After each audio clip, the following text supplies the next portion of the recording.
We are joined by Dr. Austin Okoth, Chief Medical Officer at RFH Healthcare. That is Ruai Family Hospital. Karibu tena sana daktari to Radio Generation. We are actually honored to have you here with us. And tell me, what do you think about our studios?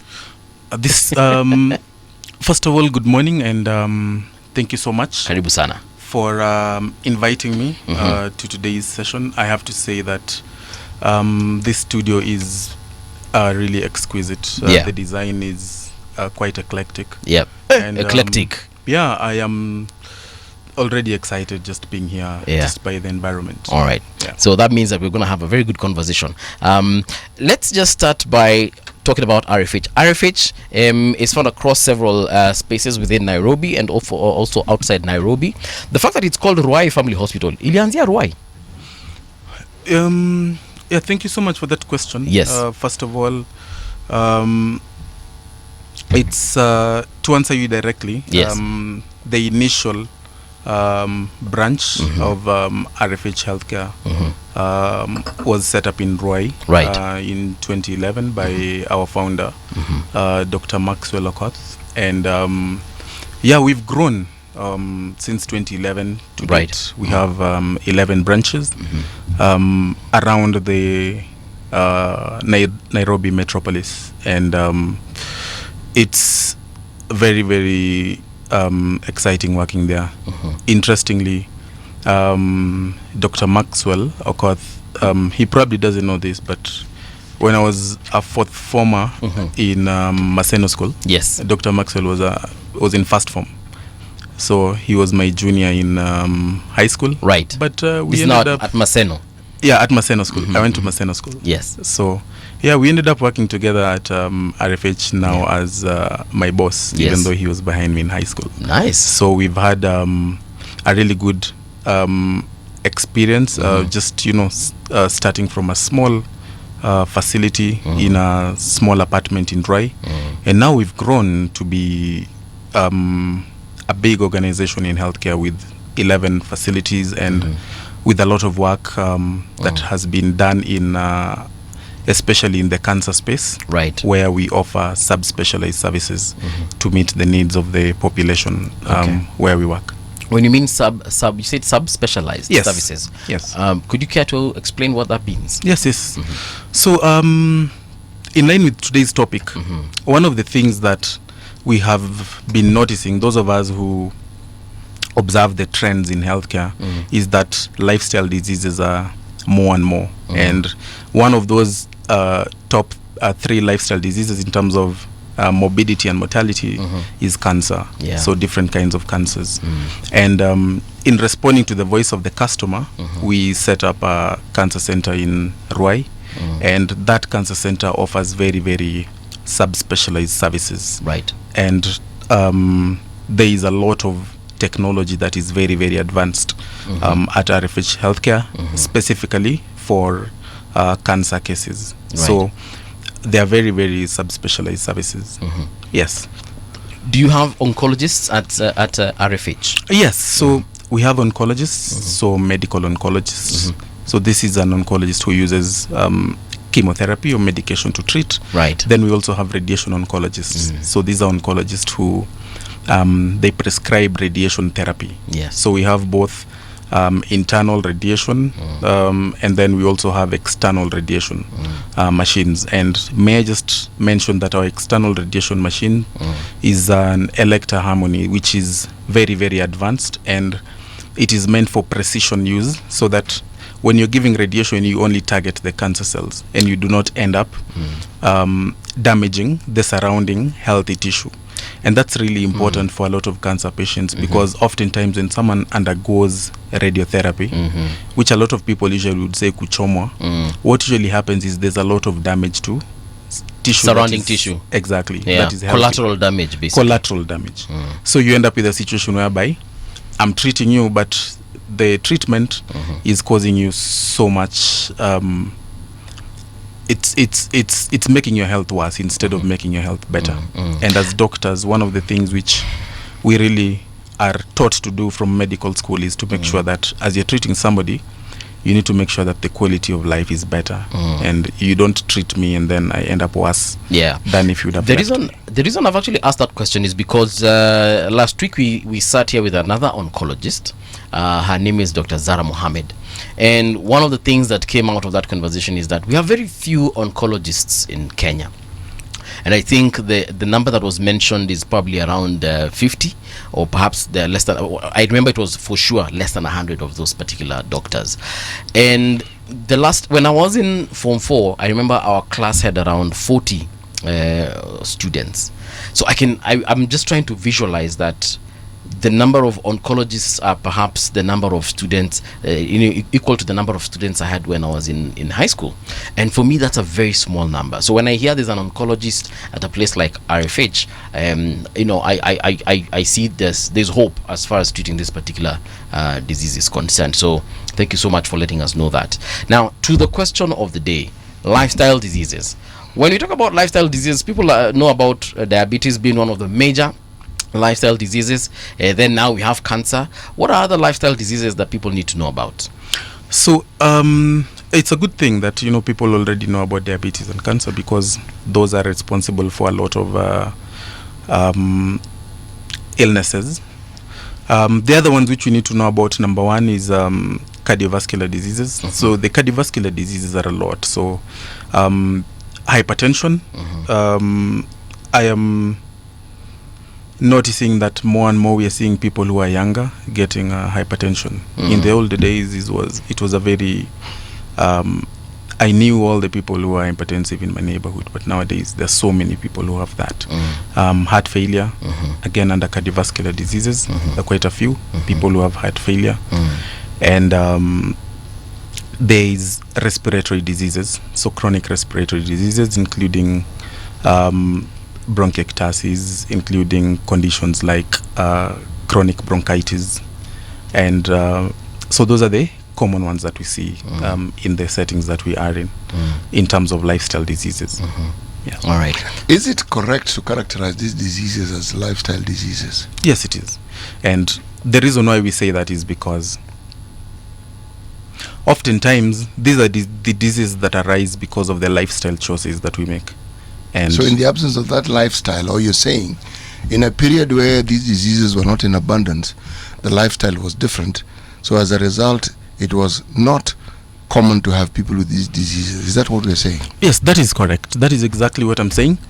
And to just drive that conversation forward, there are 5 things which are important in terms of lifestyle. So number one is how active we are physically, and we are more and more sedentary right now than we used to be.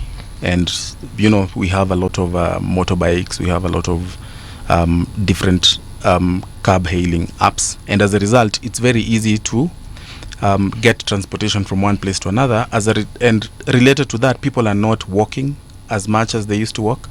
People are not engaging in physical exercise as much as used to be the case some time ago. So number one, just physical activity. Then number 2 is diet. And on diet, the key things are the amount of salt you take. Then salt. Yes, just salt intake. There's a lot. We are taking a lot more salt right now than used to be the case. Why?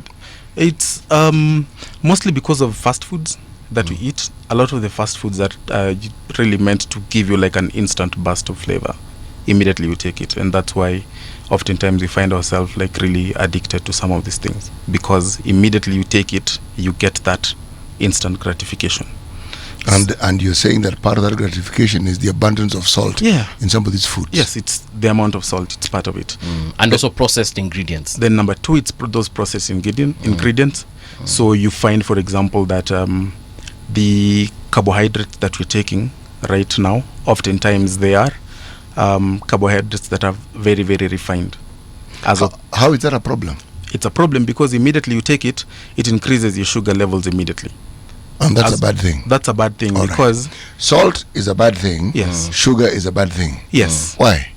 Sugar is a bad thing because if you have if you take a lot of sugar in your diet, that leads to a situation whereby you constantly have high sugar levels in your blood. And if you have high sugar levels in your blood, your ability to absorb that sugar is going to be diminished because it's in higher levels at all time. And what usually happens is, if that takes place over a sustained period of time, you end up with a situation whereby you constantly have high sugar levels, but you cannot absorb it from the blood. And that is what essentially leads you to getting diabetes mellitus. Is it the only reason why you get diabetes? No, that's not the only reason. So there are other reasons why you get diabetes. There are people who get diabetes because genetically they do not have that insulin, and insulin is like the key that you unlock. The cells need to be able to absorb sugar, and to do that, insulin is what transports the sugar from the blood into the cells. So it helps. So there are people who do not have insulin genetically, and as a result, they are born with diabetes. So that's diabetes. So type this 1. insulin helps break down the sugar.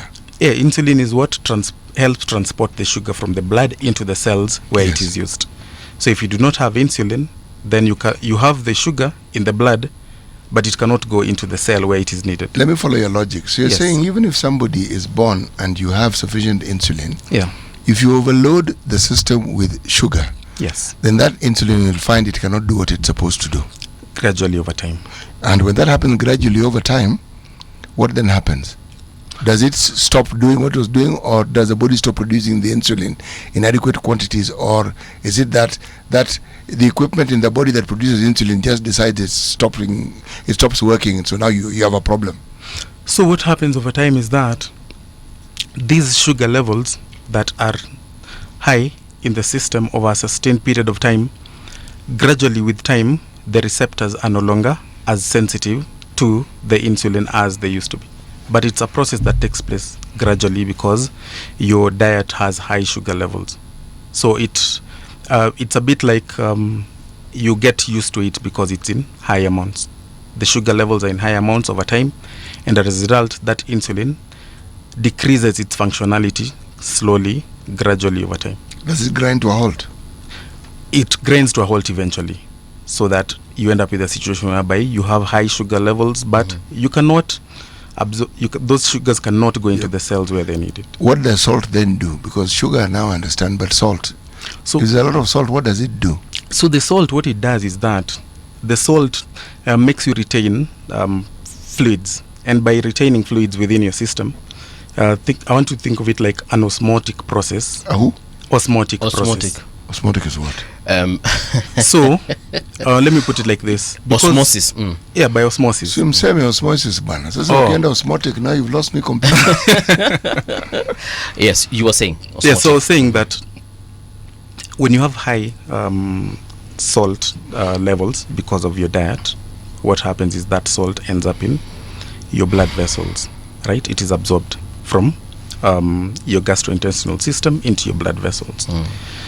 And that salt will pull in water into the blood vessels by osmosis.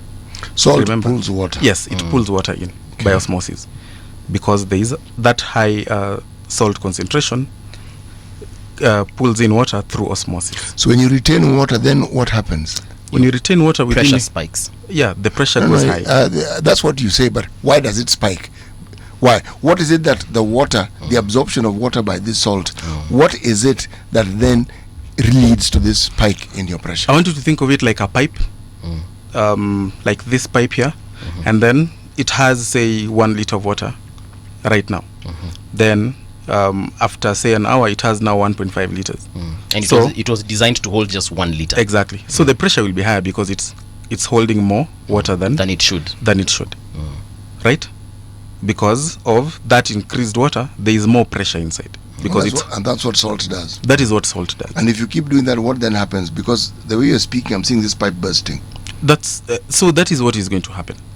You have high blood pressure that is gradually increasing over time, and if it is not controlled, you develop complications. So the common complications are, number one, you get a stroke. We call that cardiovascular accident.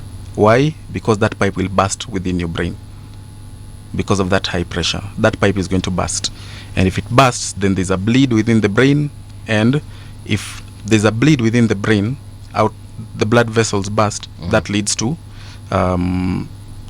neurological manifestations, and the common one usually is that somebody gets paralysis on one side. Yeah. That's one.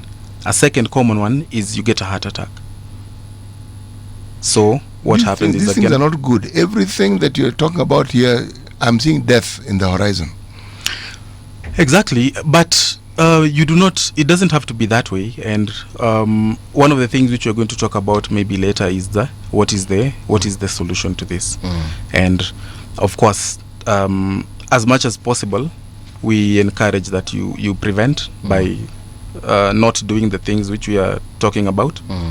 And the other way is once you have gotten this condition, is to make sure that you seek medical attention early, so that it's easier to treat and chances of you getting better are higher. Daktari, for people who use who inject themselves with insulin, Yes. you need diabetes type what? So so for diabetes type 1, you have to inject insulin. Okay. There is no other option. But for diabetes type 2, what you would usually do is, depending on the extent, we'd usually start with diet modification. Then we observe over 1 to 3 months if it's going to control. But oftentimes we have to start with oral medication. Okay. And that oral medication usually helps. But depending on how cooperative the person is and how compliant they are, sometimes you have to go to insulin. So for diabetes type 2, insulin and drugs, Yes. oral drugs work. But for diabetes type 1, there is no other option. It has to be. So if I'm injecting Standard myself insulin. with insulin, that means that I no longer produce insulin within my body. Not necessarily. Or you don't produce sufficient insulin. Exactly. Okay. Sufficient insulin, or you have insulin, but the receptors are not working. And the receptors, the way they work is, think of it like a key that cannot open a door. Right. So if I have insufficient insulin, or the insulin I have is not responsive to the receptors, then I am adding more insulin. Then what am I doing exactly? Because see, I thought I already have insulin. Ni venye tu sasa, my receptors are not as sensitive. Yes. So by adding more insulin, see, they are still not receptive. No, they are, because this is external insulin. So what is not as effective is the internal insulin that has been produced by the body. So what we are saying is that this external insulin is different from the internal one. Yes. Okay. It is different because Alright. it is something that is synthesized within a laboratory setting. So it comes in. It has been modified to be. It is modified to be received. Correct. Okay. So it's more effective. I get What it I now. don't understand here, and perhaps you'd help us understand it better, is what predisposes somebody to diabetes type 1 and type 2? I mean, diabetes, there's one which from the get-go you're on insulin. There's the other where there's a bit of insulin, a bit of oral medication, diet. How? So so for diabetes type 1, number 1 is genetic. So a gene mutation, or for one reason or another, the organ that makes insulin, which is called the pancreas, somebody is not born with it. Just from the word go. You can be born without a pancreas. Yes, it is. The same way you can be born without legs or hands or fingers. Yes. Or even ears. Yeah. Because genetically, when the cells were dividing, when you became an embryo, when the cells were dividing, chances are sometimes they can delete certain genes. So they can decide to delete genes that for melanin, for example. Then that's why we have people with what is that thing you studied again? biotechnology. Okay, fine. Right. So, Good. So some genes can be deleted actually. Okay. Yeah. Yeah, I should have gotten that context so that the conversation can so flow I better. did not So study that's a good- biotechnology. So may I No, but yeah, itabidi explain. Yeah. you have to explain to me. No, it's fine. So Yes, I have two things working against me. I didn't study biotechnology, and I'm old. So these are things you must take into consideration when you're speaking. Yes. Go on. Continue. no, I understand. So like I was saying, so for diabetes type 1, it's we said number 1 is genetically. There could be a gene mutation leading to that, or there are those people who are not born with pancreases, or there are people who, for from the time they're born, there's an issue with the receptors from the word go. So as a result of that, these are people who from day one, they already have an issue with insulin. Now for diabetes type 2, it's what I was talking about. It's number one, it's physical activity. That's very important. And of late, we are less and less active physically. For example, I woke up early in the morning and I got an Uber to get here. And I'll probably get another Uber to leave this place. And because I have so many things to do in the course of the day, I don't have the luxury of, going for a long walk from one place to another. I have to move fast to be able to accomplish all these things. And as a result, I'm less physically active. Yes. Then number 3, what we were talking about is we've talked about the kind of foods that we eat. Then the other important is alcohol consumption. And alcohol consumption is it's a big issue because we are consuming more alcohol right now than we used to, and that alcohol is loaded. It's loaded with sugars, and alcohol consumption is a problem which we need to be able to sort. Otherwise, we will end up more and more in these situations of these lifestyle diseases. So those are the common risk factors that come with diabetes type 2. Right. So that's the distinction. All right. I have understood. Sometimes when we buy certain alcohol brands, you'll see them, labeled there, no added sugar. Just how true or untrue is that? Yeah. So I've looked at those assertions, and to be honest, I don't want to attack someone's brand, but no added sugar is not entirely accurate because there is still high sugar content. The ingredients in those alcohol. Yeah. And The when I malt, say the I barley. didn't add it, the primary ingredient still has sugars in it. Yeah. So it's important that you take that advice with a pinch of salt. Otherwise, you end up with a situation where you are trying to restrict your sugars and you end up taking a certain brand which will lead you into the same situation that you're trying to avoid. And I've seen some people, call me and ask me that they have seen this brand and it's noted that there's no additional sugars. Someone is diabetic and they're trying to drink at the same time and justifying their behavior. Their lifestyle. Justifying that behavior. And I'd really urge us to make sure that we stick to the advice that we've been given about this kind of situations. If you have diabetes and we are trying to restrict sugar intake, alcohol is not good for you. Yeah. And in regards to blood pressure, also alcohol, does it have any adverse effects? Yes. So when it comes to hypertension and cardiovascular diseases, there are those risk factors that we see commonly, and alcohol consumption is one of them. And alcohol has a very, very direct linkage with that.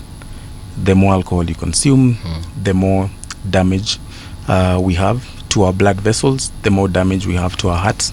And for people with cardiovascular diseases, alcohol is really a problem. And we've seen that when someone has hypertension, when someone has heart failure, as we take a history, one of the common features that we will see is the fact that there's been history of alcohol consumption. And we always talk about, if you take moderate amount of alcohol, it's okay. Yeah. But the problem is that our interpretation of moderate sometimes becomes a problem, so that for you, moderate is a crate of beer. For me, moderate a crate cannot be moderate. No, but there are folks, actually, the way he's explaining it, there are people, they might even take up to 10 beers, and this is beer, not the whiskeys or the vodkas, but beer. Someone can take up to 10 bottles of beer. And they assume that it's moderate. There's nothing moderate about 10 bottles of beer. No, if you compare it to someone who's probably taken 2, unaona huyu wa 10 na huyu wa 2, ni kama wako tu sawa. Yeah, and just to explain that, you see what happens with the alcohol is that if you start today and you take, say, 1 beer, right? You start feeling like you're getting intoxicated, if that is the first time. But after a month consistently of that, now that one bottle does not have the same impact. You need to take 2 bottles, and consistently, if you take that your threshold amount, increases. Your threshold increases. In other words, as I was talking about receptors, what takes place is that the receptors become desensitized the more you take. And I want you to think about it like, for example, like a lot of situations in life. If say something stresses you today, but the same thing takes place after a month, you get used to it, right? So you need maybe something bigger than that to stress you. So by the same concept, your system gets used to it, and you need to take more. So that concept of moderate amounts of alcohol is important, because somebody can take 20 beers and not feel anything, because they're used to it. Yeah. So just to emphasize that, as much as possible, not taking any alcohol at all is the way to go. That is the most ideal way. Yeah. And on a case by case basis, we can be able to tell you that you can take maybe 1 beer or 1 glass of wine with meals, and it's okay. But it has to be on a case by case basis, because for some people it's still no alcohol at all.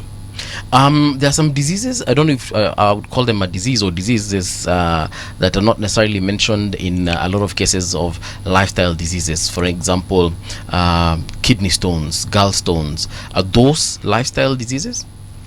Yeah, so by and large, those qualify as lifestyle diseases, because what usually happens is that those are related to diet.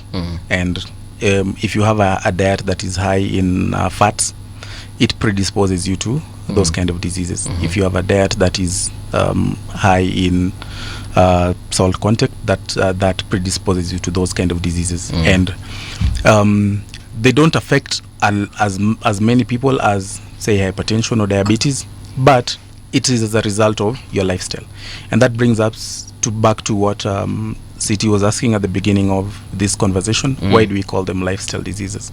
It's because these are diseases that arise as a result of the lifestyle choices that we make. Daktari, we've been taking these foods for quite a while now. Why haven't our bodies really adapted to these lifestyles? For example, the same way someone takes alcohol over time, they used to take 1 bottle and they are knocked out. Nowadays they are taking 2 mzingas na jamaa ko tu sawa. Why are we not getting used to fast foods? Are they really sour? Yeah. Kuna watu, bro, kuna watu. No. Are they? You see, yeah. The fact that you have a semblance of sobriety doesn't mean you're sour. And that's the point, that even if I'm getting used to it short term, but there is damage that is taking place subliminally. So that this is something which you will not notice over a month or 2 months, but after years, the dividends will come home. Yes. So, for example, we have animals that take high fat content. For instance, the bears. They take a lot of fat because of hibernation and whatever. So their metabolism has adopted to that kind of lifestyle.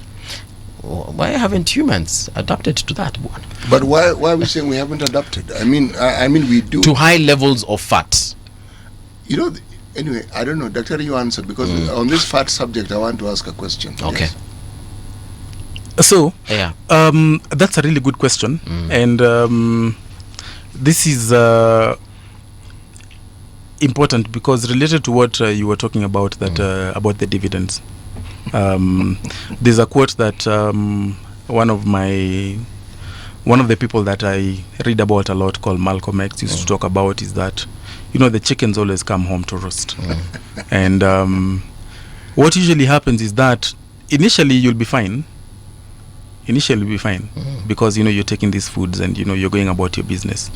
And what is happening is that there are certain laws, and it's like gravity, or so you're talking about laws of nature. Yeah, they're laws of nature. And our body is designed in a certain way. There's one of the subjects we read about, and you probably know about this because of your biotechnology background, is there's physiology. There's a way in which the body is designed to function, and those laws have to be followed. And the moment you decide to go against those laws, what happens is that there are going to be consequences. Yeah. So it's important for us to understand that for human beings, there's a way that we are designed, and there's a way that we are supposed to function. Yeah. And as a result, the moment, for example, I'm taking high salt in my diet, then that salt is going to lead me to get to retain fluid, and as a result, I'm going to have high blood pressure. And even if I'm functioning normally,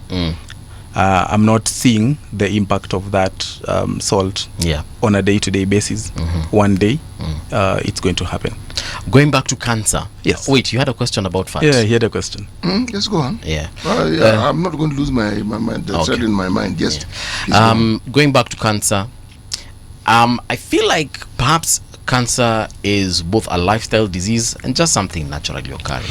Because, for instance, there are people who've never smoked in their life, but they end up either getting throat cancer or lung cancer. There are people who are physically fit. You know, if you look at them, they usually do activities, you know, all the time. They probably have zero fat content as far as their muscle content is concerned. But someone ends up getting some random disease that perhaps an obese person would be predisposed to. So is cancer really entirely a lifestyle disease? So that's a really good question. And to answer briefly, no, because normally we talk about risk factors, and we like to categorize them into modifiable and non-modifiable risk factors. So non-modifiable risk factors are things that you can do nothing about, and that include things like age. So the older you are, the more likely you are to get cancer. And you know, if today I'm say 41 years old, and then tomorrow I'm 43 years old, my risk is higher, right? And of course that age is not exactly a lifestyle issue. Number one. Number two, there are cancers that are higher in certain genders. Just because I'm male, I'm likely to get a certain cancer. Now, my gender is not exactly a lifestyle choice that I've made. So it's true, it's not entirely, but by and large, the lifestyle choices that we make increase those risks. And if you look at in research, normally what is done is if you take two categories of people and then you follow them over, say, a duration, what we have noticed is there's a big difference in terms of people who've made certain lifestyle choices in terms of that disease condition taking place versus people who've not made those lifestyle choices. So it's not entirely lifestyle, but a lot of the cases that we see are directly linked to lifestyle choices that we've made. And it's also important to note that by making certain lifestyle choices, we can be able to prevent those diseases. So there are things that we can do something about by just making certain choices. And that is what we like to emphasize. There is a comment here on our YouTube. A guy called Abokas amesema, ask the good doctor if he is a Christian, because that would explain his attitude to heart disease and alcohol in particular. Umeattack lifestyle yake. No, I understand I understand where that is coming from, because sometimes we look like we are judgmental when we are giving this advice, but you know, it comes from a good place. And I'd like to assure you that I'm only looking out for your interest, and it's not that I'm trying to make you look bad, or I'm trying to put myself on a platform. But these are issues which, you know, myself, I have to make these choices when, you know, I'm meeting my friends and, you know, somebody offers to buy me a drink, and sometimes, you know, it's something which I consider, but, you know, I'm able to make that determination that in as much as you've made this offer to me, but no thank you, let me take that water instead, because I understand that the consequence of taking this down the line is going to be detrimental to my health. So I just want to make that clear, that I'm not looking down on anyone, or, you know, putting myself on a pedestal. But the idea is just to see how all of us can be able to live a healthier lifestyle, and for me to also emphasize that these are things which I also go through. I have situations whereby, you know, I'm in a situation whereby people are drinking, I'm in a function and it's offered to me. Yeah. And it's not that I'm living like, in a different environment. Let's look at liver cirrhosis for a second, yeah? Yeah. Liver cirrhosis is usually very much associated with heavy alcohol intake. What is it, this liver cirrhosis? So, liver cirrhosis, what happens is that you were talking about does our body adjust to some of these things. So, if you take alcohol, our livers are able to absorb that alcohol, break it down, and then to Dispense it. dispense the byproduct of what has been broken down. So if you take, say, 1 beer in a day, which is according to the CDC guidelines, they recommended allowance that you're able to take Handle. safely. 1 beer. 1 beer. One. Yes, 1 beer. Hey. So if you take 1 beer, for example, in a day, your liver can comfortably take that, break it down, and get rid of the byproducts from the body safely. And the liver is not going to be strained. But the more you take, the more the liver is now working more than it is supposed to work. And if it is sustained for a long duration, of course, now depending on how much you're taking, what happens is the liver cells now get overwhelmed. And what will take place is that the liver cells now start to... So essentially, the liver acts as a filter. Yes, it acts as a filter, but not just filtering. It breaks these things down. Yeah. So the alcohol, once you take it, it goes to your stomach, then it goes from the stomach, it goes to the liver. In the liver, they are broken down. It's like a factory for metabolism. It has the requisite enzymes to make sure that alcohol is broken down. Yes.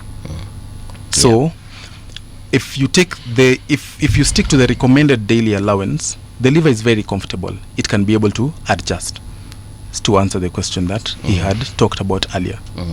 So this cirrhosis is what? A disease of the liver. So it's a disease of the liver. Why? Because you've reached a stage where the liver has been overworked. So it can't do what it's supposed to do. What happens is it becomes smaller. Why? Because the cells have died. They've been overworked and the cell starts to die. So you end up with fewer and fewer and fewer liver cells and a really, really small liver, and that leads to clinical manifestations. I have to ask this. So then what is a fatty liver? Because I've heard this. Again, fatty liver is similar to that. Yes. It's just that the extent of the damage this is like a spectrum. So that on a scale of 1 to 10. Yes. So fatty is where? Fatty liver. Where 1 is what and 10 is what? Yes. So 1 is a healthy liver. Doing where, fantastic. Yes. Yeah. Whatever it is you're taking within your diet, the drinks that you're taking are at a level where the liver can be able to break them down comfortably and dispense of the byproducts out of the body. Okay. So that's a healthy liver. It's able to do its function. All right. Then the more you stress it, now you go to fatty liver. And at fatty liver level, what's happened is that it's overworking, and it's still working, but it's overworking. Yes. It has been strained, but it's still not at a level where it's shutting down. Now liver cirrhosis is at 8, 9, 10 thereabouts, where now that liver is now giving up, and you are in a state whereby clinically you start developing things like your eyes become yellow, you have jaundice, you're not able to get rid of waste from your body, and you start getting, if you look at those kind of patients, usually their skin looks like it's really, really pale. You begin looking like a reptile. Yes. Yeah, to put it differently, it's something like that. Yeah. So this is a spectrum. Something I want to ask, because you're talking lifestyle, the thing that characterizes a lot of lifestyle we speak of is our eating habits. Yes. And the discussion about red meat and white meat is something that I hear very often. Should we not eat Nyama Choma to the degree that we eat it? And if red meat, from what I hear, is not supposed to be that good, I personally don't believe that. Then if I eat a lot of white meat, am I better off? Or is meat just meat? And if this meat has fat, because when it comes to fish, I'm told fish oil's good, fish oil, fat. Comes to animals, I'm told that this fat in this animal may not be good for you. So I'm a bit confused. Which is which? Because the protein content is protein content. And then there are those who argue I must then eat vegetables. And I'm saying we eat vegetables, but somehow they seem to point to beans, lentils, legumes. So where does one stand? So this is it's a very nuanced discussion, because you really have to take into context the details of what you're talking about, because overall you need protein in your diet. Yes, you do. Without protein in your diet, there are implications and and consequences. Yeah, there are consequences, and especially in a country like this where there are still people who are having issues with being able to get a living, to sustain themselves, and you see people with malnutrition, protein energy malnutrition, as a result of not being able to get protein in the diet. So let me just start with that. No one should say that you should not have meat in your diet. Now, for religious reasons, there are people who say are vegetarian, and that's okay too. They are different legumes that they take. There are different plant proteins that they take to be able to address their protein energy needs. Now, when it comes to meat,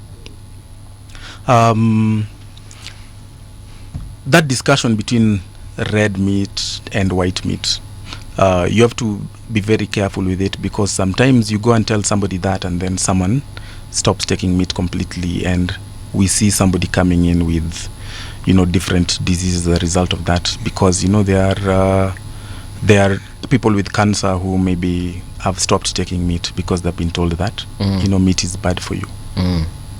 I've seen that. There are people who've been told that. So where do people come up with such ideas from? No, you see, we are living in the information age where there's a lot of information that is flying around, and related to that is a lot of research is being done. And for example, I can do research that shows that sugar is good. Sugar is good for you, and I can be able to demonstrate that through research. But of course, if you look at what was my sample size, what was the study design, what approaches did I use, what is the data behind it, where exactly that research was conducted, exactly, and among what type of people. Yes, and what kind of biases were there in the research that I did. If you don't look at all those details and you just go and look at the abstract, which gives you the conclusion, you can be able to prove anything. So there's a lot of information flying around, so you have to be careful with that. So just to answer the question on the meat discussion,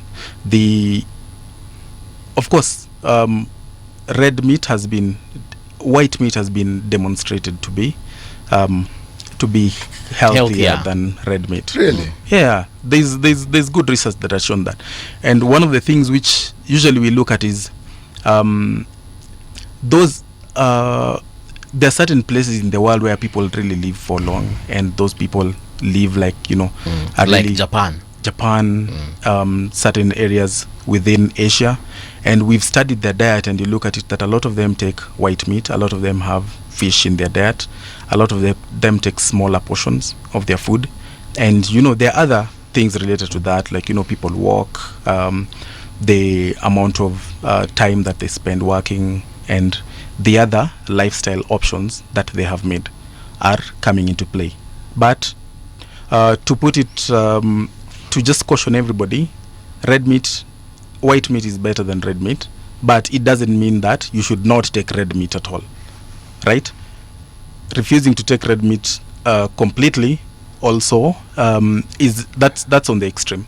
But there is evidence to demonstrate that white meat has led to better health outcomes. Have we had research of that nature conducted in Africa among African people? Yeah, there is a lot of research on that within Africa, and one of the things which you need to know is that, for example, if you take a lot of Nyama Choma as an example, right? That the fact that it's grilled directly and there is smoke that comes into contact with it, there's a lot of toxins within that smoke that the moment you're ingesting it, that leads to damage to cells over time. So Nyama Choma, for example, if you're taking it like say lunch and dinner every day, there's a lot of toxins in that. So you're ingesting toxins. Yes, you're ingesting toxins. Why that comes about? Because of the way that it has been cooked, whereby that meat is exposed to direct smoke from say from charcoal. So that's why I say that these discussions are nuanced, because if you take meat that, for example, has been boiled, red meat that has been boiled, it's not the same as if you take red meat that has been fried or barbecued. Because each of them has specific details about it. And that's why I say when you read research, you have to go into the fine print. If I say that all goat meat is bad, but if you come and look into the study design, you realize that I was taking situations whereby this was goat meat that has been grilled over charcoal, then I'm not giving you the whole information, because if that goat meat had been say boiled or had been fried, then the kind of chemicals that we are dealing with are different. Okay. And that's why I say that when you have these discussions, make sure you look into the details. But to put it generally, white meat has been demonstrated to be better than red meat in terms of health outcomes. However, there are nuances to it. As I said, you have to look into the details of what you're talking about. We have vegetable oil, we have seed oil, we also have animal fat. People are arguing that animal fat is actually better than all these other two. Yeah, I don't know how true or untrue that is. I know you're not a nutritionist or a dietitian, but should we probably start now focusing on animal fats as opposed to what we usually run for when we go to the supermarkets? We're always going for the virgin seed oils, or we prefer taking certain vegetable oils as opposed to others, and we just stick to fat. Animal tallow, for example, beef tallow. No, I have to say that the jury is still out on that. However, a lot of the studies that personally I've seen is that the olive oil is still healthier than animal fat by quite some distance. Okay. And there's a lot of research that has been shown towards that. However, what I've seen about a lot of scientific spaces is that these things evolve. Some of the things that, some of the drugs, for example, that we were using 10 years ago, now we say that, these drugs are not used anymore because the advantages of using them are not adequate to justify their use. So this is still work in progress. And as I said, the jury is still out on this.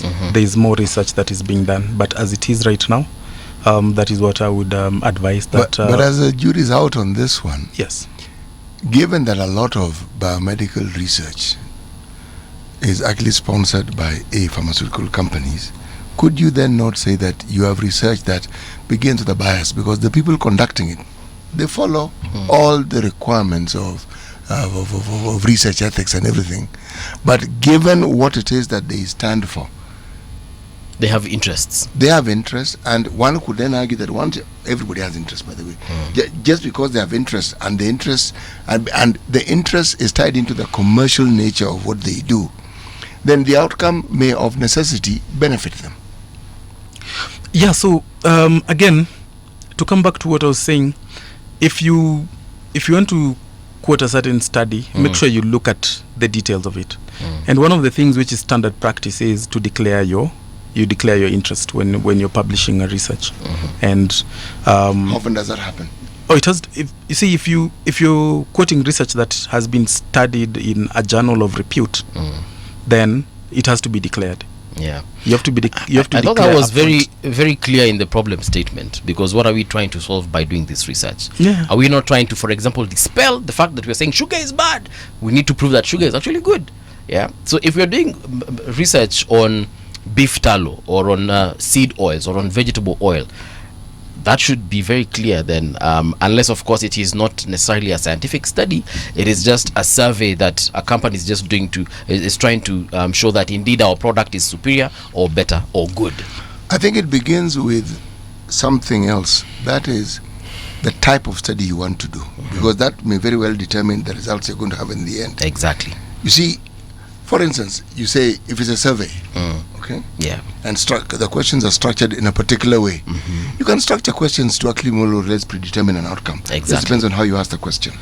And that is very true. And that's why as we consume more and more information, you have to have like a doubting mentality about it, and you have to question. Thank you so much. Just repeat what you've just said. Doubting mentality. Just repeat this, yes. So you have to, like, from the outset, to doubt it and to ask a lot of tough questions, so that you do not believe things easily.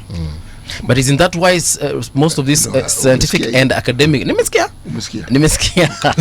Isn't that why a lot of academic or scientific research is usually peer reviewed?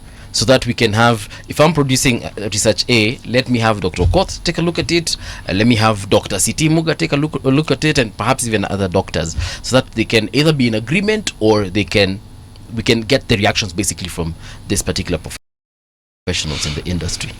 So to